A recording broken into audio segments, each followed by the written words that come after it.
The life of an engineer can be difficult. What's that? Ah! Being chased by people-eating pigs. Ooh, loot. It was a trap! Scammed by empty treasure chests. And what is this in? Ah! Or even duped by deviously deceptive devices. But these are the risks that I'm willing to accept and take in order to bring you the next segment of our blind playthrough in Nomifactory, Episode 7. Hey everybody, welcome back. To kick things off today, we're going to start off where we always do, with a quick recap on what we did last time. So previously, we created some pretty useful machines. The first was a wire mill, allowing us to convert ingots into wires at a 1:2 ratio. That's 4 times better than our prior rate. Then came the bending machine, giving us a 1:1 ratio of ingots to plates. And together, these two machines not only increased our efficiency ratios, but also reduced pressure on the manual crafting tools we were consistently having to replace previously.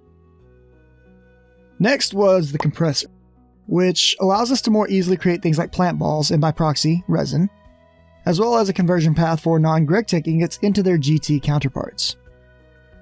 Finally, we arrived at the alloy smelter, which gave us access to blended metal alloys, which is huge in and of itself, right?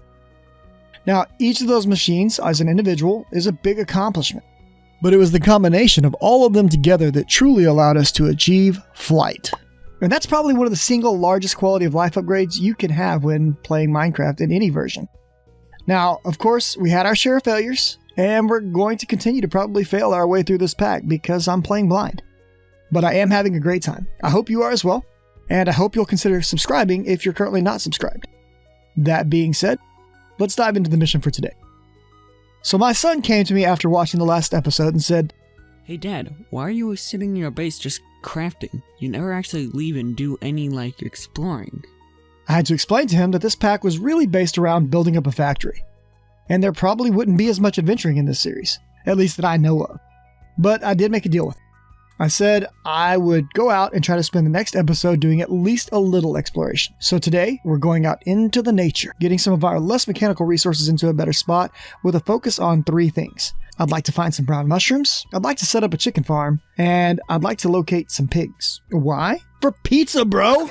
Now, the first thing any experienced survivalist should do before going out on an arduous adventure is some updates to their available arsenal. And we're no different, right? So after the last episode, I went ahead and crafted a pair of iron leggings and a helmet. This gives us more survivability via armor. But I'd also like to take a look at some of our dark steel equipment. We have multiple swords and boots sitting around collecting dust. So let's take the best augments from them and combine them together in the most effective version of each for our use. The current ender sword that I have has a mini anvil, direct, and empower 2 as its upgrades. Meanwhile, the boots are rocking empowered and flippers. This means we have lots of room for improvement. The anvil line of upgrades is going to allow us to modify our gear directly. Since we have mini anvil already, it lets us modify all equipped items through this GUI. So now I need to fish through my spare equipment, looking for any augments that I might be lacking. This ender sword, for example, has Empower 3 on it, which is something both items could use for additional power storage. It's also got travel on it, which allows us to shift right click and teleport forward in the direction that we're facing, similar to a wand of travel. After rifling through all of my items, here's what I've ended up with. My ender sword now sports Empowered 3, Direct, which is a magnetism style effect, teleporting items that drop from mobs I kill into my inventory, Mini Anvil, and Travel. Then on the boots we've got Empowered 3, Mini Anvil again, Flippers for increased speed and water, both movement and swim speed of course, and then Jump 2, just to give us a little bit better ups.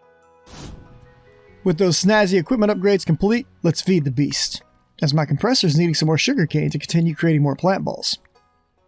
This is one of the primary ways I've been maintaining my resin since acquiring the compressor. I can still go chop and replant my rubber trees, and I still will, but this is so quick and simple, I'm feeling very spoiled by it.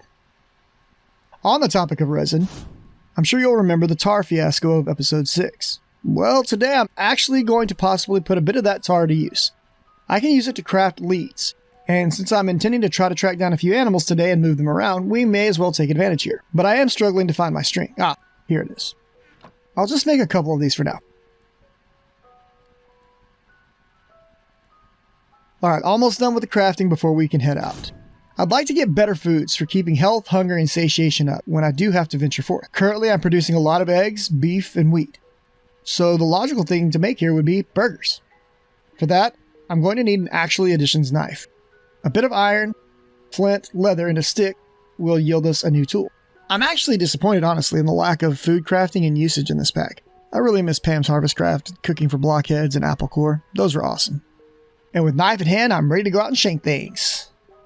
I could make sub sandwiches, but they don't have a high enough return on investment for their cost. Burgers, on the other hand, only take 1 cheese, 1 beef, 1 bread, and a knife. And these far outperform those subs. Now pizza. Pizza will likely be the real goal, but we need pork, mutton, beef, chicken, along with 3 bread and a couple of brown mushrooms for pizza. None of this is difficult, but I don't have any brown mushrooms yet, and I don't have a farm for them yet. Nor do I have a pig farm or a large enough sheep herd, once again, yet.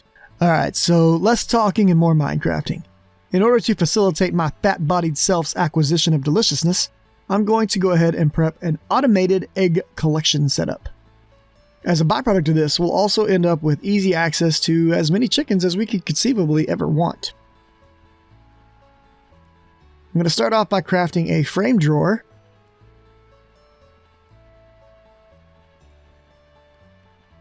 And I'm going to need my hand framing tool. And then let's pop over to the overworld base. I'll place the drawer downstairs.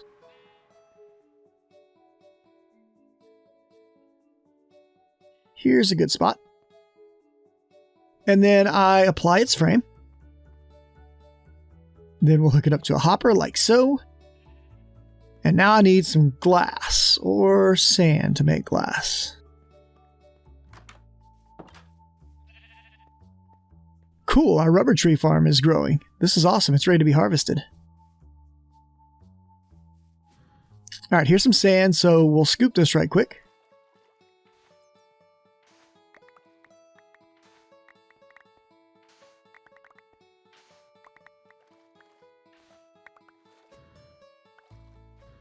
Man, I'm so happy I can fly now. This is awesome.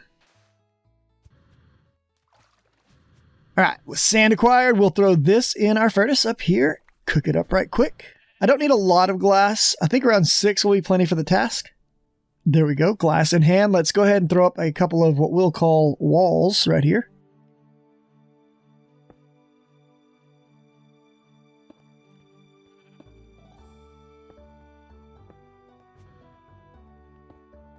And now it's time to bring in the chickens, using a little bit of seeds.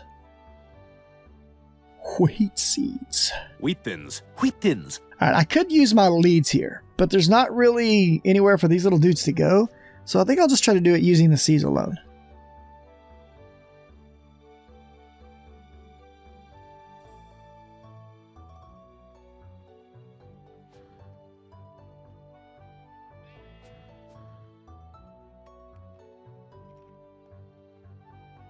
Got one.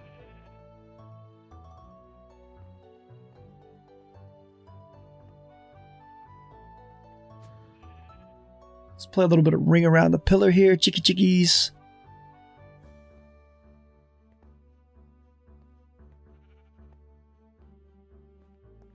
Sweet, we got the other 2. Awesome. Now our egg farm is ready. As the chickens lay eggs, the hopper will scoop them up and shove them into the storage drawer.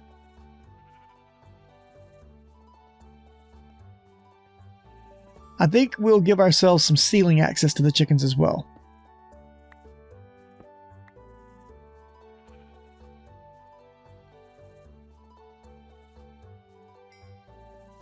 Alright, so egg production is now secured. Let's head over to my pasture right quick.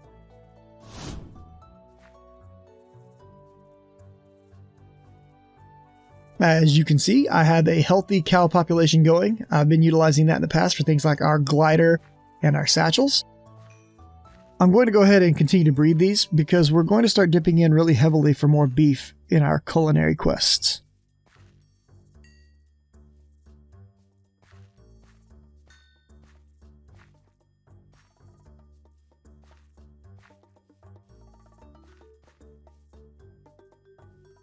Now, I do have a second chicken flock going out here, but I think I'm going to utilize these as more of a poultry protein production plant than an actual egg farm.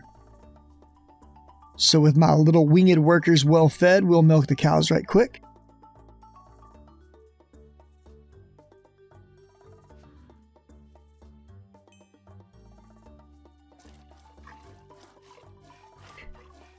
This is going to allow me to make my first units of cheese, the missing component in the hamburger hunt.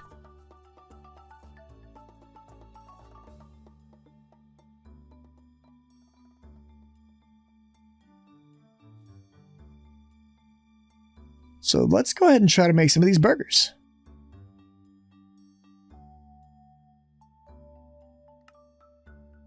That's biomash. Let's try this again.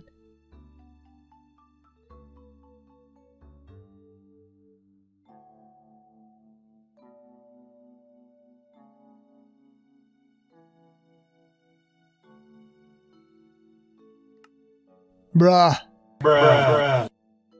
Future JD here. The trick for this recipe is that you must put the knife from Actually Additions in last. Then the recipe will work. You'll see me munching down on some of these tasty burgers a bit later in the episode. Alright, we need a larger inventory space. I think it's time to upgrade our satchels right quick. And since we now have access to an alloy smelter and Ingvar is on the menu, we can type @thermal into JEI and it will list all available items from the Thermal Dynamics mod. Here we can see that the hardened satchel recipe will take 2 Ingvar bars and some 10 nuggets. You'll notice I've dyed one of my satchels red and black. This is a simple process that can be done in a crafting grid with all basic dyes. I used red on the flap and black on the base. Go Red Raiders! I also named it using the anvil, and I set its name to Hammers, as this is where I keep most of my mining hammers when I'm going out on missions. I do want to upgrade this bad Mamma Jamma. Since Ingvar is an alloy, I can get it by combining nickel and iron into our alloy smelter. I'll go ahead and throw some of the ore for those metals in right now.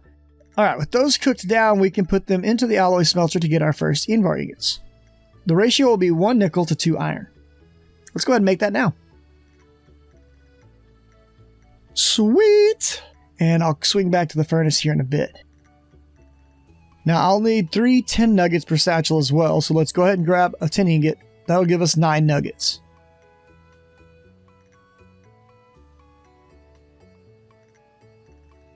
And that should be everything that I need, so let's upgrade this satchel.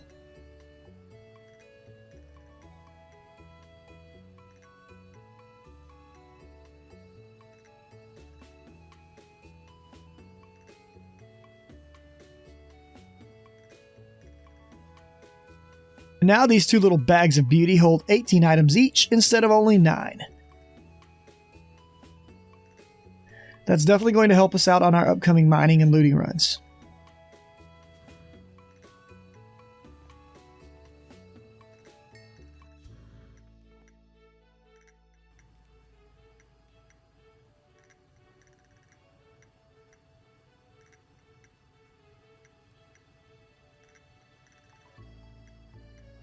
The satchel will maintain its name and colors even through an upgrade, which is quite awesome. I was worried about that. The next satchel upgrade from here will require aluminium and electrum. Sadly, I don't quite have access to aluminium just yet, but soon enough. Alright, so crafting time is over. Back to the adventuring again. It's time to go hunting for a wild pink porcine pat, as we need pigs to make pizzas, as well as brown mushrooms. Lost Cities loot, here we come. We were finally able to get hamburgers made, after a bit of detective work into the Actually Additions mod. The trick is adding the knife. Last. Who knew? I'm going to snag any mushrooms I see, although I've probably already missed a ton of them. You can laugh, it's okay. That way I can start my own little mushroom kingdom in the hopes of attracting a famous little Italian plumber to my base. It's me!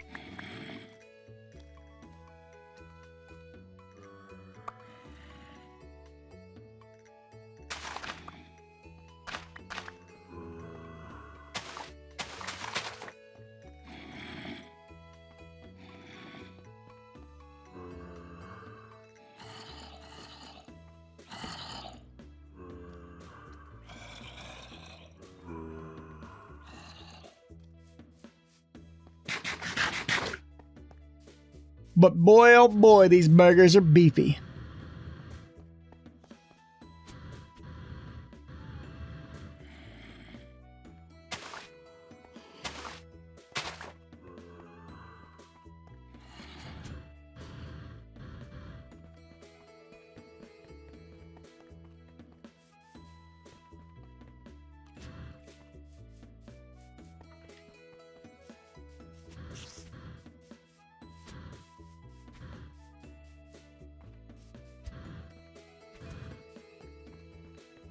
I'm also going to be mass murdering meat-bearing creatures for my proposed pizza production pipeline. Chickens, sheep, cows, and pigs, you've been warned. I'm looking for you.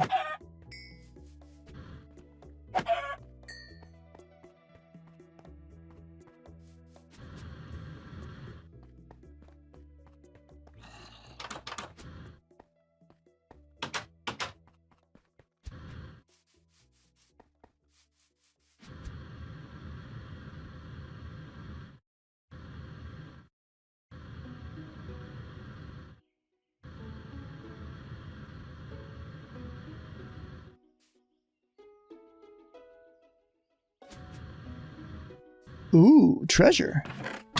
It was a trap. I got shot in the forehead.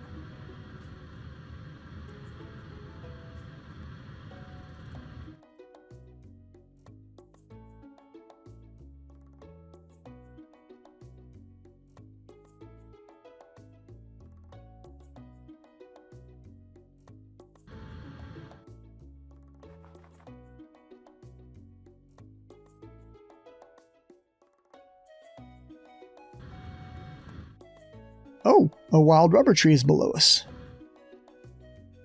Alright, so no luck in finding pigs on this day of adventuring. I think now's a good time to expand the cow pen and make some cheese.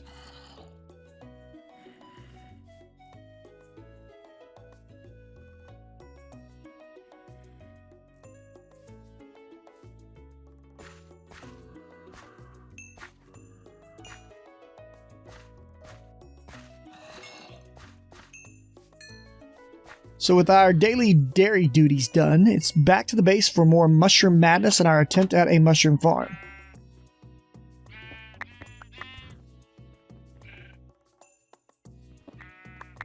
I'm basically going to tear down these walls and build our mushroom farm on this basalt so that it's safe from any mob spawns in our dark room.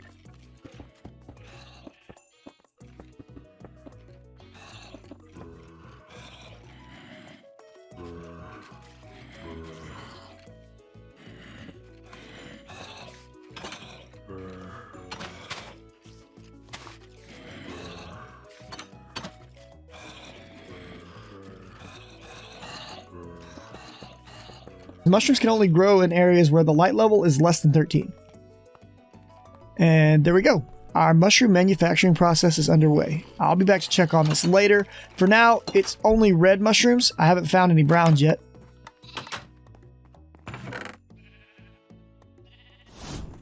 Now it's time to diversify my fleeced flock, because our sheep need a little color in their lives.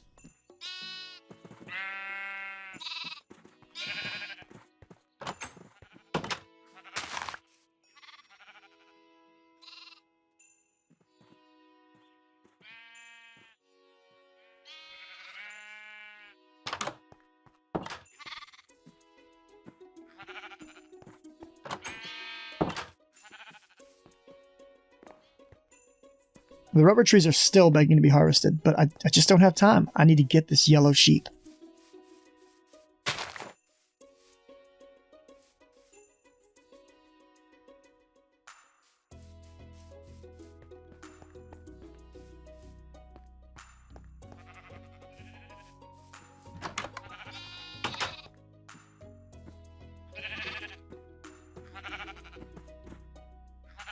There we go, baby. Rainbow rams are incoming. Alright, last thing I want to do today is make one more run at locating a pig herd. So let's head back out and see what we can find. Superman style glide, and what do I spy but some pink piggies on the right hand side of the minimap.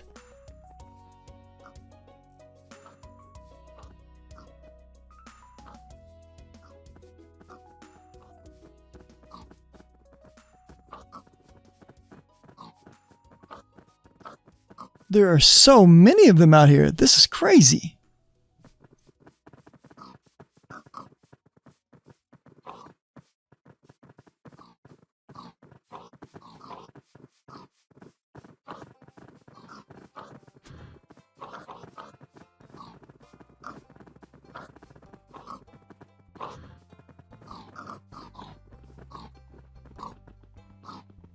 Just imagine.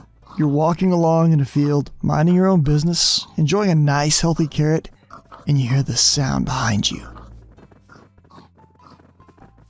What's that? Ah! But all they're really after is your snack. Alright, so we found our porcine prizes. Let's gather them all up and deliver them to their new home under the bridge.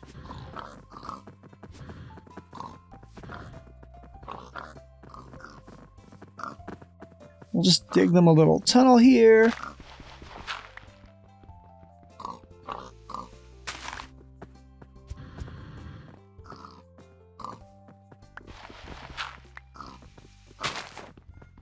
That'll do, pig.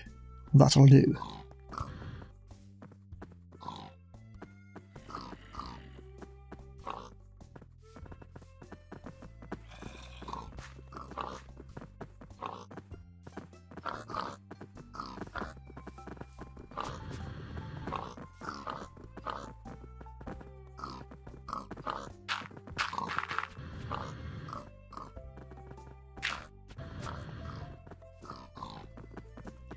I need a seed. There we go.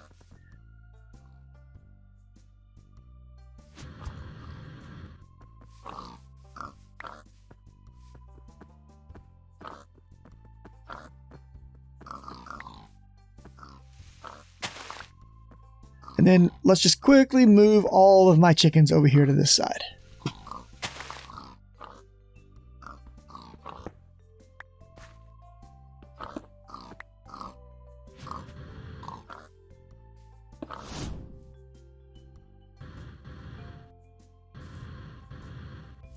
Aha! One more treasure for the road. Don't mind if I do. Alright, so this is probably a good time to quit while we're ahead with a little loot on the way out. Hope you guys enjoyed it today. As always, if you did, don't be afraid to hit that like button. Maybe leave me a comment. Let me know what you think about the series so far. And if you're feeling especially generous, I'd love it if you'd smash that sub button for me. Bell icon if you want notifications, and boys and girls, I will see you in the next one. You all be good to one another. Laters.